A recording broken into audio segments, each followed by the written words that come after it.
Magbago man ang panahon, doon kami sa gawang Peerless. Champion! Mula sa baretang pangmatagalan, purong powder. Hanggang sa mapulang liquid detergent. Kaya sa labahan, Champion! Tapat na walang katapat.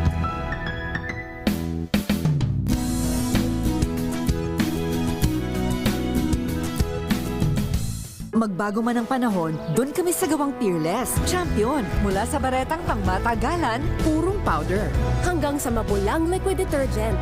kaya sa labahan, Champion! Tapat na walang katapat.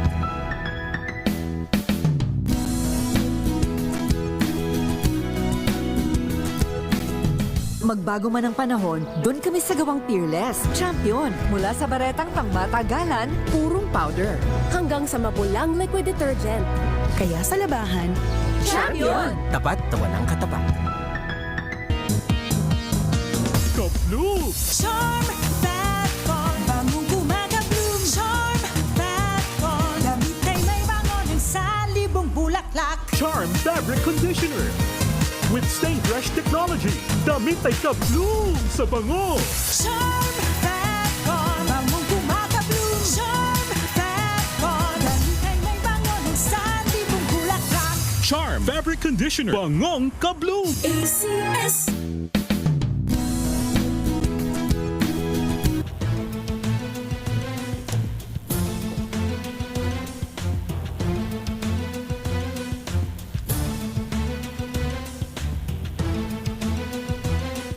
Magandang umaga Luzon, Visayas at Mindanao. Ito po ang programang Maynila, ito ang Pilipinas.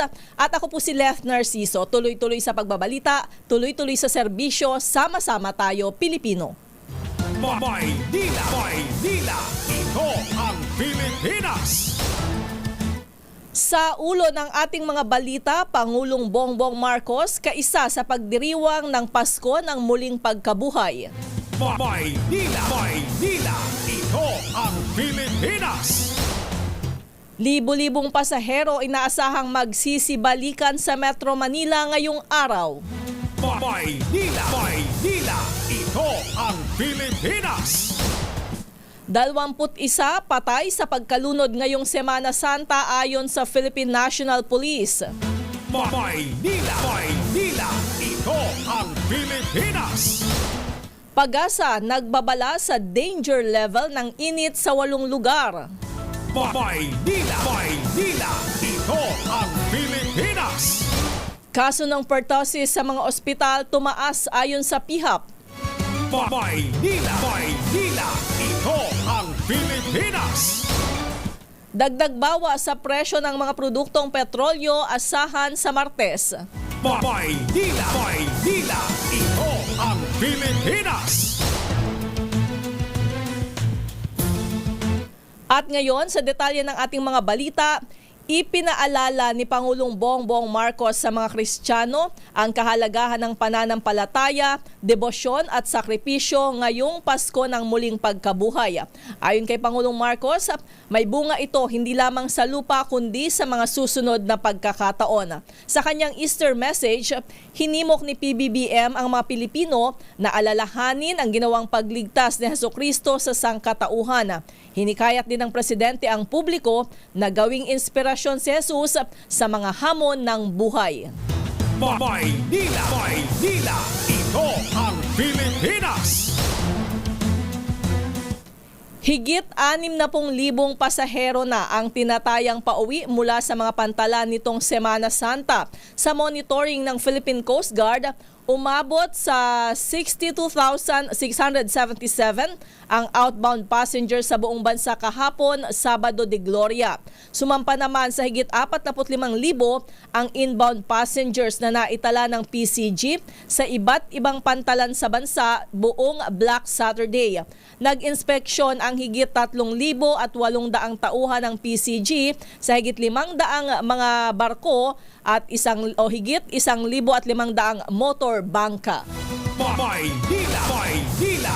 Ito ang Pilipinas! Patay ang 21 katao dahil sa pagkalunod at iba't ibang aksidente sa buong bansa nitong nagdaang Semana Santa.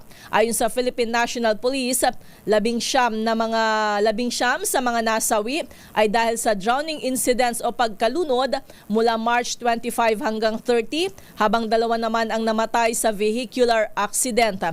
Pinakamaraming nalunod sa Calabar Zone, habang nakapagtala rin ng mga namatay sa Cagayan Valley, Ilocos, Central Luzon, Western Visayas, Bicol, Eastern Visayas at Davao Regions.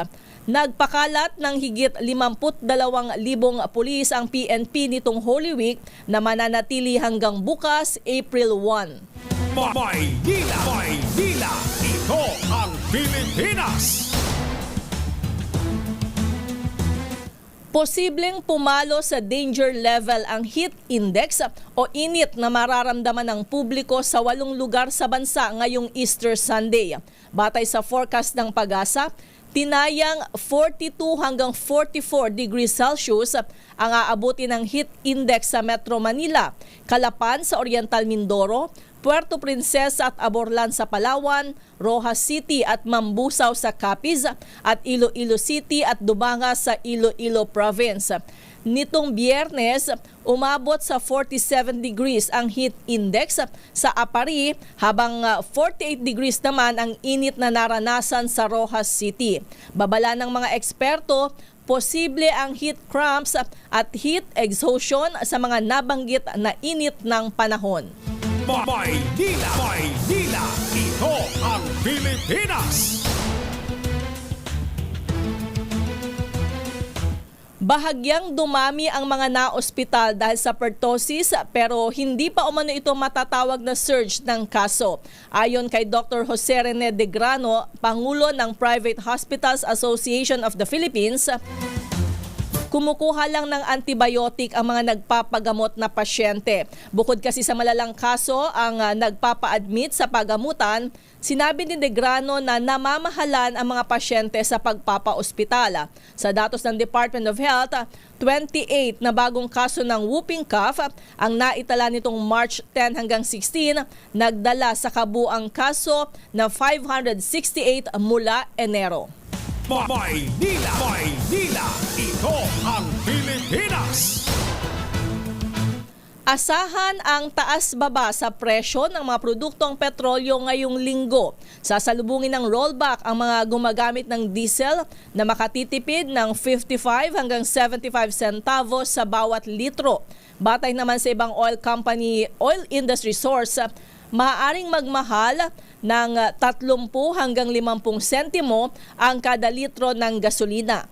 Matatanda ang higit 2 piso ang iminahal ng gasolina nitong Holy Week, habang piso at 40 sentimo naman ang itinaas sa presyo ng diesel. Maynila, ito ang Pilipinas. Pilipinas ang oras 12 minuto makalipas ang 7:00 ng umaga.